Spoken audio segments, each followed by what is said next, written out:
آج میں آپ لوگوں کی خدمت میں ایک بہت ہی بہترین ویڈیو لے کر حاضر ہوا ہوں۔ کافی دنوں کے بعد حاضر ہوا ہوں، کچھ کام میں ویست تھا، اس کی وجہ سے میں ویڈیو اپلوڈ نہیں کر پایا۔ تو آج میں آپ لوگوں کی خدمت میں ایک بہترین ویڈیو لے کر حاضر ہوا ہوں، یہ والا ویڈیو مفتی محمد اکمل صاحب کا۔ یہ ویڈیو آپ سنیں اور آپ اس کو سمجھیں کہ جس مقام پر ایسا عالم دین ہو وہاں پر شیطان کو آنے کی ضرورت نہیں ہے۔ اب کیسا عالم دین ہو وہاں پر شیطان نہ آئے، تو اس کو جاننے کے لیے آپ کو یہ بیان سننا پڑے گا۔ آپ اس بیان کو سنیں، اس کے بعد آپ جان جائیں گے۔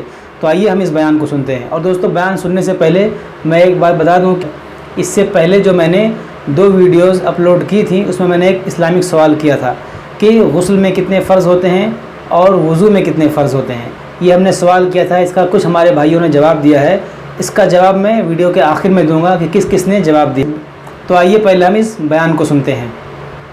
لیکن ہمارے علماء بعض اوقات اور ہمارے پیر عظام، اللہ تعالیٰ رحمت نازل فرمائے ان پیروں کے اوپر، انہوں نے بھی بڑا بیڑا غرق کیا۔ اپنے آستانے کی تعداد بڑھانے کے لیے صحیح جو اصلاح کرنی چاہیے وہ چھوڑ دیں۔ یہ لوگ بدزنوں کے نہ بھاگ جائیں۔ فضائل کرامات ذکر کرو، اللہ اللہ۔ پہلے بھائی مرید کو حرام تو چھڑوا دو، ٹھوس ٹھوس کے حرام کھا رہا ہے، یہاں پر آگے دل پہ ضربے لگا رہا ہے، کچھ بھی نہیں بالکل صحیح۔ 100 سال ضربے لگاتا رہے، اس سے کہاں دل صاف ہوتا؟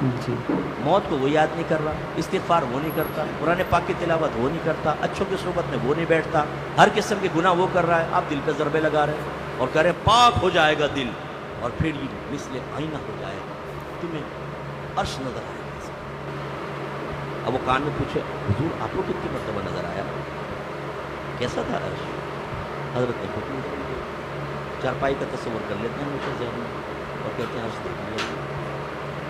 ڈبے پیر ایسی ہوتی، یہ اس طرح بہلاتے رہیں گے بیٹا آپ آوارہ گردیاں کریں، ہر طرح کا غلط کام کریں، پھر آ کے 1 لاکھ کا چیک دے پیر صاحب کو اور کہے کہ حضور کچھ باطنی حالت خراب ہے، پتہ نہیں میرے آخرت میں کیا ہوگا۔ چیک لے کے جیب میں رکھیں گے، بیٹا تو فکر نہیں کرتا، فقیر ہے نا، نہیں کرو آوارہ گردی، کوئی مسئلہ نہیں، بالکل صحیح کرو، لگے رہو، ہے نا۔ ہم ان لوگوں نے بیڑا غرق کر دیا ہماری قوم۔ امام غزالی رحمۃ اللہ علیہ فرماتے ہیں کہ جس مقام پہ کوئی ایسا عالم دین ہو جو لوگوں کو صرف اللہ کی رحمت کے واقعات بتائے، اللہ کے عذاب سے نہ ڈرائے، اس مقام پر شیطان کو آنے کی ضرورت نہیں، یہی کافی ہے۔ دیکھا آپ نے، اللہ ان مشائخ پہ ہزارہ رحمت نازل فرمائے جو بغیر لومت لائم کے خوف کے، کسی ملامت کرنے والے کے ملامت کے خوف کے بغیر اپنے مریدین کی صحیح اصلاح کرتے ہیں۔ اور اللہ ان علماء پہ رحمت نازل فرمائے بشمول مفتی منیب الرحمان صاحب کے، کہ میں تو ان کو اس معاملے میں اپنا استاد ہی مانتا ہوں، حالانکہ میں نے کتاب ان کی کوئی نہیں پڑھی ہے، لیکن جس ہمت اور جرأت کے ساتھ آج نہیں وہ سالوں سے لگے ہوئے ہیں اس معاشرے کی برائی کو ختم کرنے کے لیے بیانات کے ذریعے، بیچارے کوشش کر رہے ہیں، کوئی نہ سنے تو نہ سنے۔ حضرت نوح علیہ السلام نے 950 سال تبلیغ کی تھی اور ان کی قوم نے نہیں سنا، تو ٹھیک ہے، پھر ان کا قصور تھا نا۔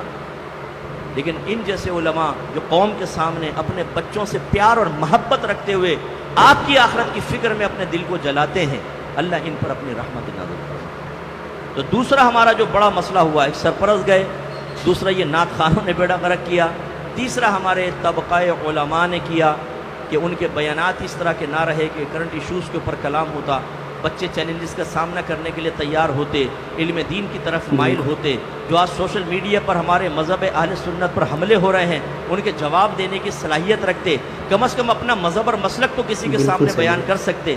نہیں، جمعے کے بیان میں آئے تو وہی یہاں سے پکڑا وہاں سے پکڑا، ٹائم پورا کیا، غائب، وہی سیکھنے کو نہیں ملتا۔ 20-20 سال لوگ اماموں کے سامنے بیٹھے رہتے ہیں، خطبہ حضرات کی، ایک چیز سیکھنے کو نہیں ملتی، یہاں سے پکڑا وہاں سے پکڑا۔ ہر ایک کی بات نہیں کر رہا ہوں، لیکن جو آوا کا آوا بگڑا ہوا ہے، مجھے پتہ ہے کہ کیا کچھ ہوتا ہے ہماری مسجدوں کے اندر، اسی لیے ہمارے بچے شروع میں مسجدوں میں آتے ہی نہیں ہیں، یہ آخری ٹائم میں پہنچتے ہیں، بالکل کھڑ کھڑ کھڑ کی آوازیں سنتے ہیں نا گھر میں کہ اب مائک خطبے کے لیے لگایا جا رہا ہے، تو یہ بھاگ بھاگ کے جمعے میں پہنچ جاتے ہیں، اور اسی لیے سب سے پہلے یہ راہ فرار اختیار کرتے ہیں، پیچھے بیٹھو تاکہ نکلنے میں آسانی، جوتی پکڑی بات ہے۔ تو یہ معاشرے کا بیڑا غرق تو ہونا ہی ہونا، اسی لیے ہم اطاعت سے دور ہیں۔ تو دوستو، آپ لوگوں نے اس بیان کو سنا، بالکل صحیح کہا ہے مفتی صاحب نے۔ ہمارے معاشرے میں آج ایسا ہی ہو رہا ہے، ایسے ہی بیانات ہو رہے ہیں، ہمارے نوجوان جو ہے گمراہ ہو رہے ہیں۔ تو دوستو، یہ ہو گئی ویڈیو کی بات۔ اب آئیے جو ہم نے کہا تھا کہ کچھ ہمارے بھائیوں نے جو اس کا جواب دیا تھا، کس نے جواب دیا تھا، اس کو ہم دیکھتے ہیں۔ دیکھیے سب سے پہلے جو ہمارے پہلے ویڈیو میں جنہوں نے جواب دیا تھا جو ہے محمد قاسم چودھری، انہوں نے لکھا تھا کہ 3 فرض ہیں۔ بالکل صحیح جواب ہے آپ کا کہ غسل میں 3 فرض ہیں۔ اور ایک ہے جو ہے ایم ڈی رامز رضا، انہوں نے بھی کہا تھا کہ غسل میں 3 فرض ہیں۔ بالکل صحیح جواب ہے۔ اور ایک ہمارے بھائی ہیں جنہوں نے جواب دیا ہے وضو میں 4 فرض ہوتے ہیں، جاوید پاشا۔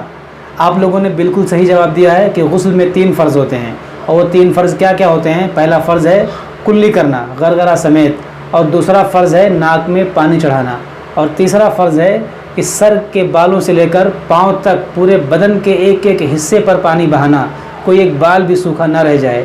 غسل کے یہ 3 فرض ہیں۔ اور وضو میں 4 فرض ہیں، چہرہ دھونا، ہاتھ دھونا، اور سر کا مسح کرنا، اور پاؤں دھونا، یہ 4 فرض ہوتے ہیں۔ تو آپ لوگوں نے بالکل صحیح جواب دیا۔ تو دوستو آج کے لیے اتنا ہی، ہم پھر ملیں گے آپ سے اگلی ویڈیو میں۔ جب تک آپ لوگ خوش رہیں، آباد رہیں، اپنا خیال رکھیں۔ السلام علیکم ورحمۃ اللہ۔